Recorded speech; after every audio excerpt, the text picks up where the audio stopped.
Hello, everybody. My name is Deanne Warnholtz Wortman. I'm here at the invitation of ArtiFactory to talk to you about my tiny books. Before we start, though, let me introduce myself. I am a longtime Iowa Citian. I came here to study art at the University of Iowa and received a degree in printmaking, drawing, and intermedia arts. I've worked with Virginia Myers for many years. And was involved in her creation and invention of a wonderful new printmaking technique called hot stamp foiling. I am a printmaker, a drawer, and also a performance artist and installations. And so I'll run through just a few of those little things, and then we'll get to the tiny books. So first of all, Virginia Myers, I studied with her for a very long time. And she is a well-respected printmaker who was an assistant to Lizansky and became the head of the department. I've studied with her for many years. She grew interested in the background there. You can see this shiny piece of paper back here. This is hot stamped foil. It can be bonded to paper, as you see right above it here, through a polymer process. This is an industrial process which she investigated, and working with this gentleman on the left side of the screen, Deanne Warnholtz, who is a machinist, she and Dan together were able to create this and invent and develop this machinery here, which is used for hot stamp foiling. This is the roller. It's heated and calibrated. This is the hot plate, which also heats up and is calibrated, can be calibrated so that we can control the heat for both of these. This is the foil, which is an industrial product. In industry, this is used on book covers and your driver's license, and anything shiny probably is made this way. Down here in the foreground is a bottle of the polymer. It's just pure polymer. Polymer is what makes Elmer's glue and acrylic paint. It is bonding under heat and pressure, which the artist here provides. It will bond to paper, and the foil and the paper become one material. I worked with her for many years. When she retired, I took over and taught her class for about 4 years until I became the director of the Virginia A. Nexus of Engineering and the Arts in the engineering school, which I have just recently retired from. Virginia, as I say, worked with Dan Warnholtz. This is a picture of my studio, electricjumpinghorse studio, and this is my press, the Black Bart Press. I inherited it from my father, who was also a printmaker, and here Dan and my son Eric are putting it together and installing it in my studio. And there's a hot stamp foiler on one corner of my studio. You see a number of other interesting things here, masks and puppets, and we'll get to that a little later.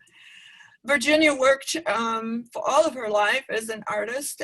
In the end, when she became interested in discovering, inventing, and developing hot stamped foiling, in her last years, she worked on this great piece, which, and I was one of her studio assistants during this time to help her accomplish this, this opus.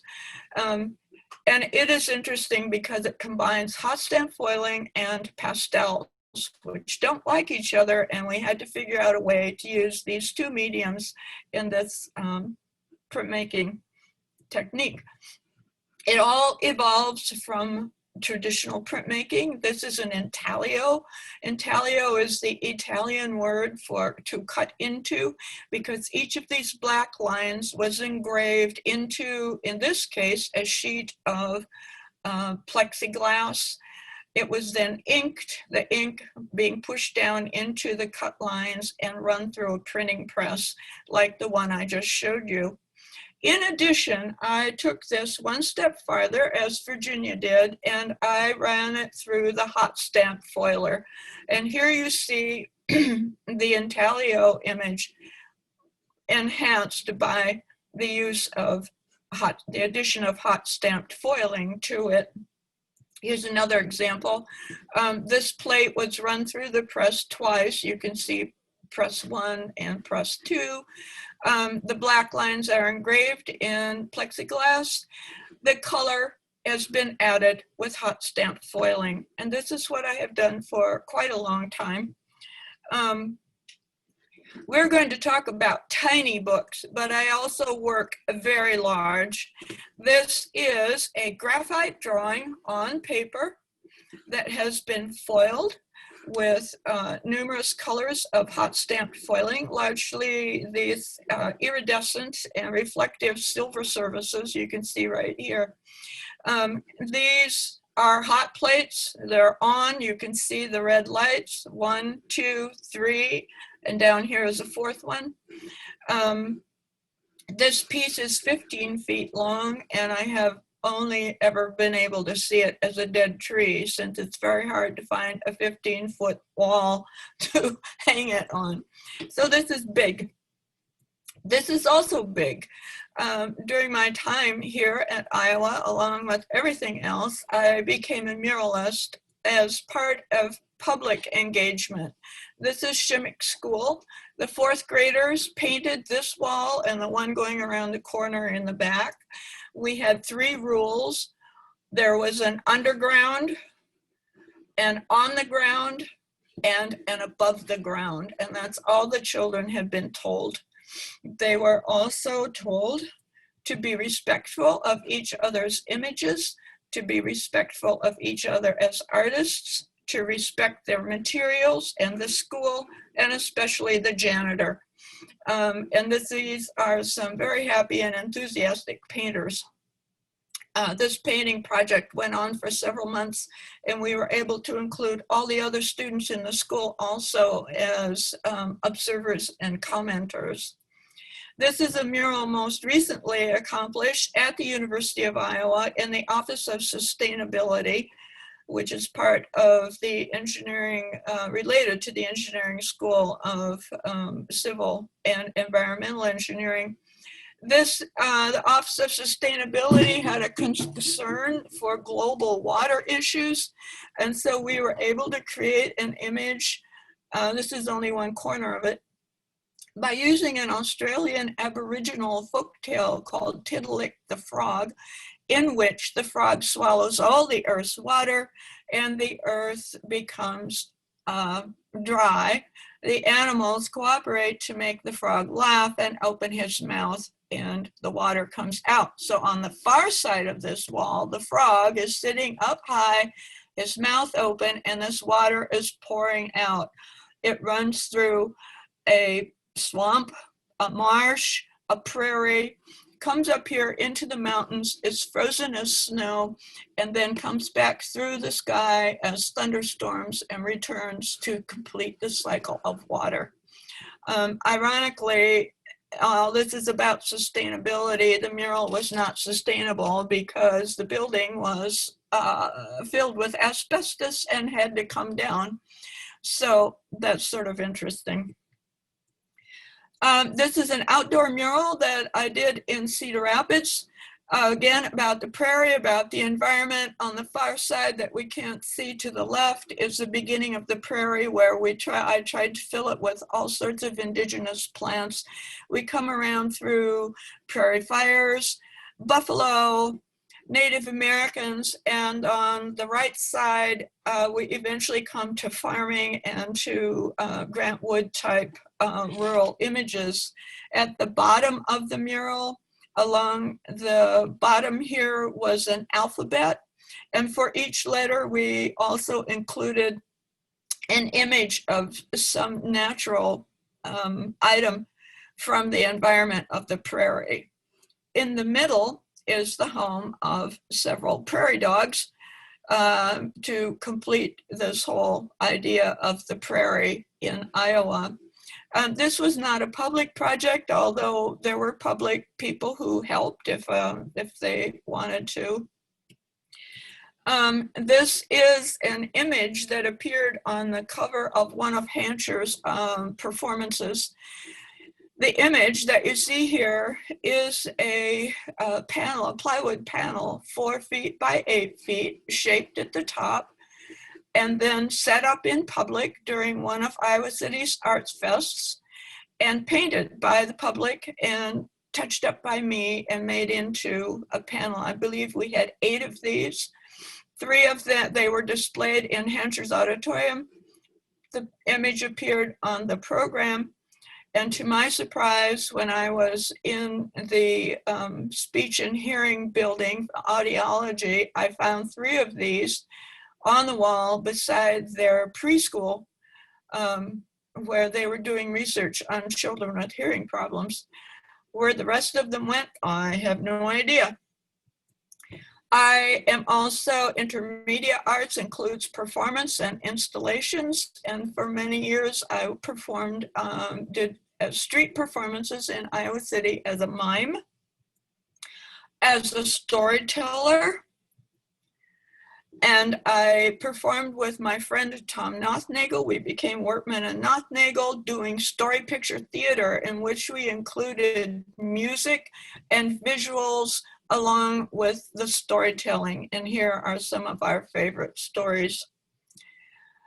This is an event that took place in the Arts Festival downtown Iowa City some years ago, but it shows you the story picture theater. This is the story of Malian and the Magic Paintbrush, a Chinese story, and it takes you through the story to its conclusion. And so as the story was told, this banner was unfolded. I required help from the audience. This young person over here is helping to hold it up. And then we had some other audience participation as well. This is the puppet stage. For 20 years, I worked in the Iowa City Public Library in the children's services, where I did weekly story times programs for kids. I also created many other activities for children, including puppet shows. This is one of our puppet stages that we used. And for this, I used hand puppets, masks, and had a fellow storyteller, first Don Benda, and then Dave Panther, and they would sit here beside the puppet stage and interact with Popo, the puppet, who always got into trouble. Also shadow puppetry and working with other artists in Iowa City, and with a shadow puppet show, which is another very, very interesting way to do storytelling. This is my studio. I'm working here with a large hand and rod puppet. You will see in the background other puppets and marionettes and masks and other things in my studio. And this is my crew of puppets. The heads of these larger ones and the ones in the front are done with needle felting. I am also a fiber artist. I also reuse and do collaging of all sorts. And so much of the material used for these puppets is found and reused. This puppet is wearing children's clothing. You will see that there are marionettes, hand and rod puppets, and also have hand puppets, masks, and up here in the corner is a hot stamped foiled piece done on fabric. And this is the studio. This is electricjumpinghorse studio. Now we come to the tiny books, which is why we wanted to do this in the first place. As I look back, I see that a thread that runs through all of this is paper and books and storytelling and communicating to other people.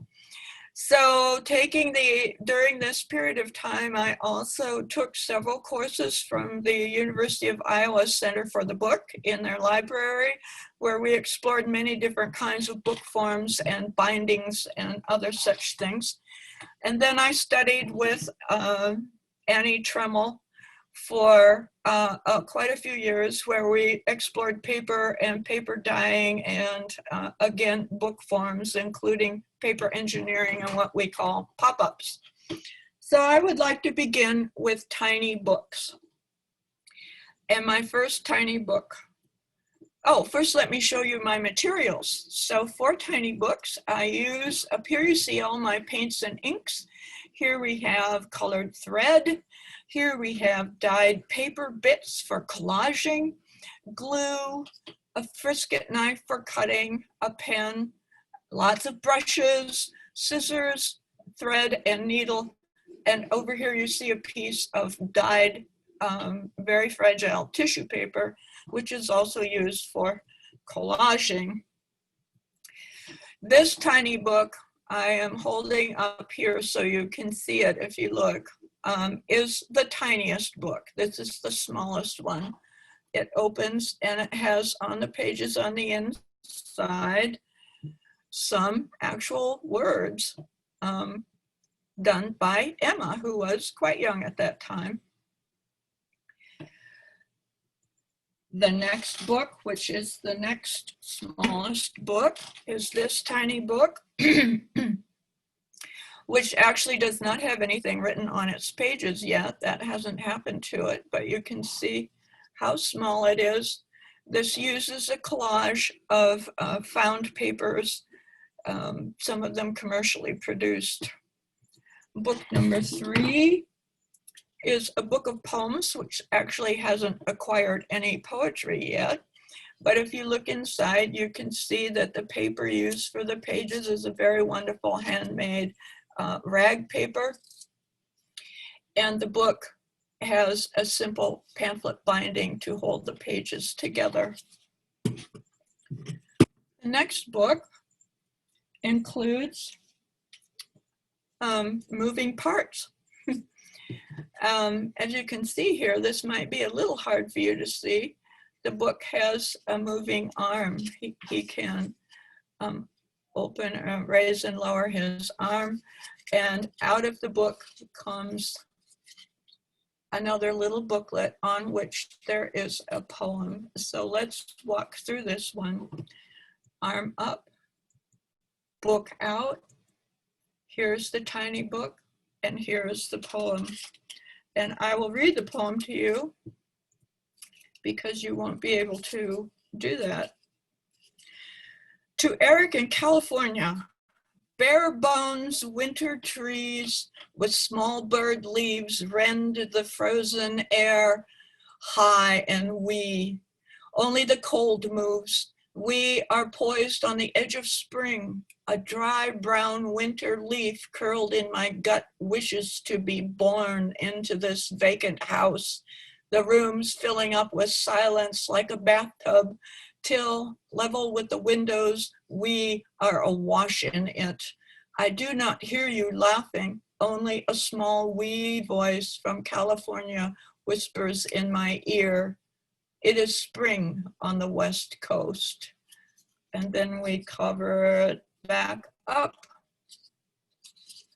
We put it back inside the little tiny book. The next book is made from a jewelry box. Books are containers of ideas, thoughts, feelings, and the story is told through images, through text, but also through physical materials.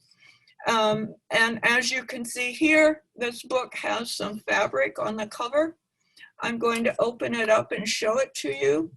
It contains an accordion fold on the inside, which has been collaged. And it looks like this, and this, and this. And here is a close-up of one of the pieces of collage. And you can see that the collage uses many scraps and pieces and images of various sorts. The next book is a bit bigger. It too uses hot stamp foiling. The paper is an interesting commercial paper that is used for poster printing, and it has some kind of a coating. And when I used the hot stamp foil on it, it didn't take completely and looks a lot more like a whisper than a picture. But inside I have collaged using just paper, but paper that encompasses many things: threads and bits and pieces of fabric, string, the very string that binds the pages together. There's the inside of the pamphlet binding, and you can see the strings have become part of the story and part of holding the book together. Here we have the string again, and we have plants, leaves included in this paper. Here's paper that encompasses and includes fabric and fiber. And the binding, again, is left long so that it can come up and become part of the book. And this is what the book looks like. And you can see the binding, and you can see some of the papers on the inside. Another book, a small book, a very fragile book. This one is about this big, and you'll see that it has this string that is the binding. If I take the string off, I can unfold the book, and you can see that we have an accordion fold, and it encompasses the string that also becomes its binding. So let's see what that looks like. This paper is very fragile. It has some collaging, and again, I have used the binding, the string, as part of the information that the book gives to us. The next book, the cover is made with hot stamp foiling, which in photography you can't actually see the reflective surfaces. But if I hold this up for you, you will see how the surfaces reflect. And what's happening here is the foil is constructed in such a way that it reflects and refracts light, breaking it into its component parts, or it can be matte, but this is shiny. Inside, again, we have some paper collaging, and I will show you this to you now. The blue paper is handmade. This is the collage page. And here I can show you how it folds out and folds back up again. Another inside view, and the back, and the binding. This is a pamphlet binding, but I have decorated it by using colorful strings and then using some weaving techniques as well. This book is a collage with hot stamp foiling and a pamphlet binding, as we have seen before. And inside are some pages to manipulate, and I will try to show you some of that. This page,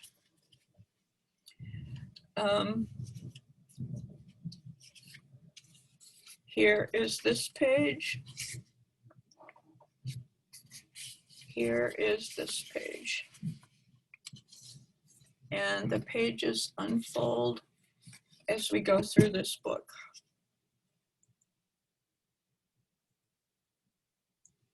So this book is also, has moving parts, as it were. Another way to communicate and to tell a story. This is an interesting book. Again, it's a box form. As you can see, this one manipulates very nicely. It's humorous. It almost looks like a monster of some sort.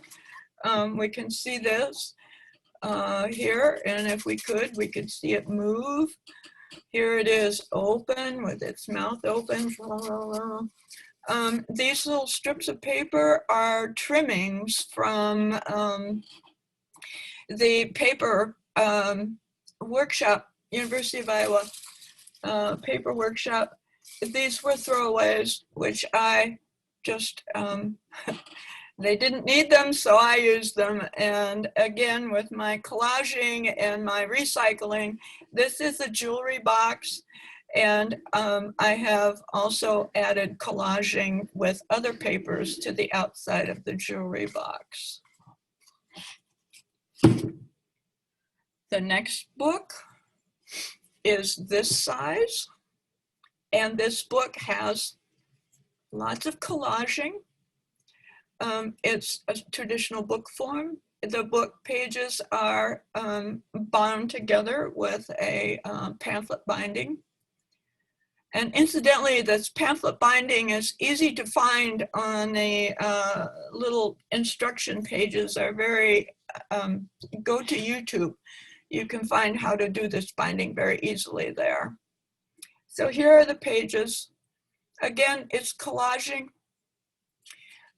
using all sorts of found materials.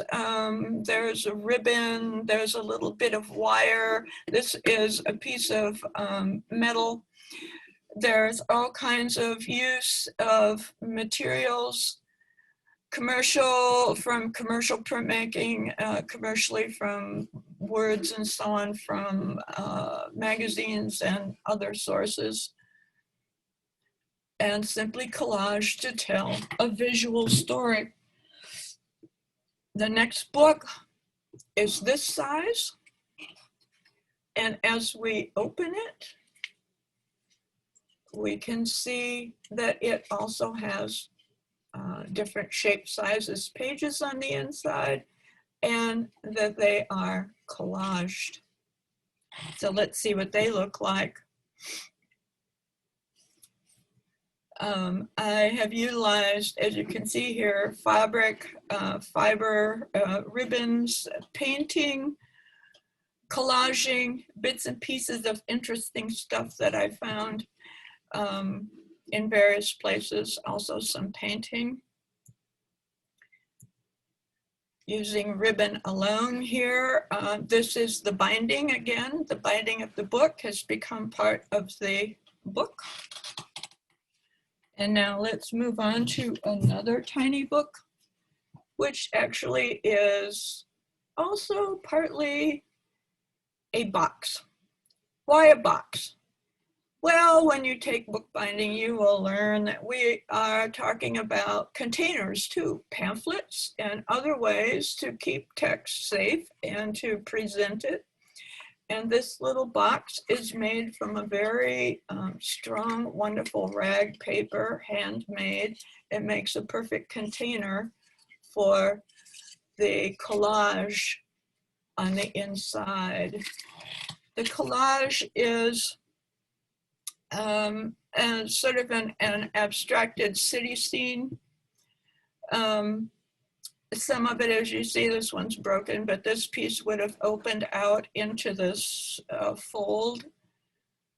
Here we have a 3D effect. This opens out into the fold as we go along through this city landscape. More buildings, all of it collaged. And then it folds back up very nicely into this little book package and closes with a button.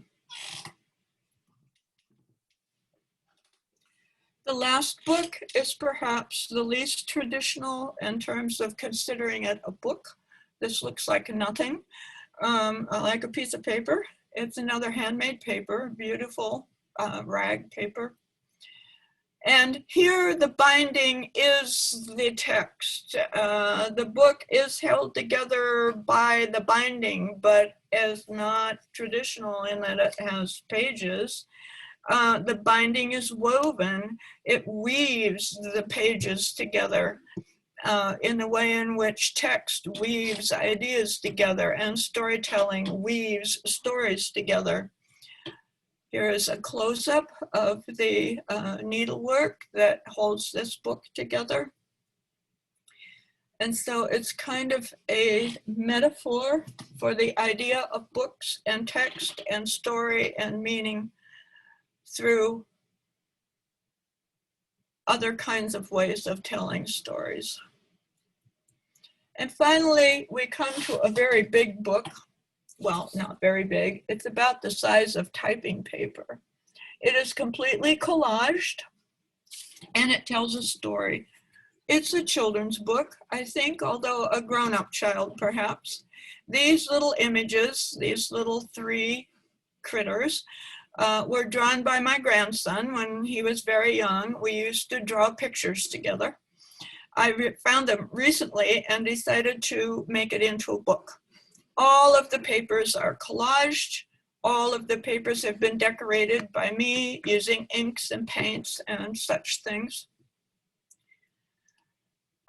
Once there were 3 friends and each had 2 tails, one for swishing and one for fishing. They were named Spot, Some Spots, and Spotted Striped Tiger. They lived in a fish house. They liked everything fishy. Every day they went fishing with their fishing tails. One winter day, their fishing tails got stuck in the ice. So they left them there and went home. You can see here the fish are pretty happy about that too. And that is why today they have one tail for swishing and they go fishing at the fish store. Everything fishy, the end. And this is a picture of my grandson, Dean, that he drew and I helped him with. Dean made this story when he was very young. Grandma Deanne helped him. A Fishing Story by Dean and Deanne Wortman, copyright 2020, Electric Jumping Horse Studio. And that is the end of my presentation about tiny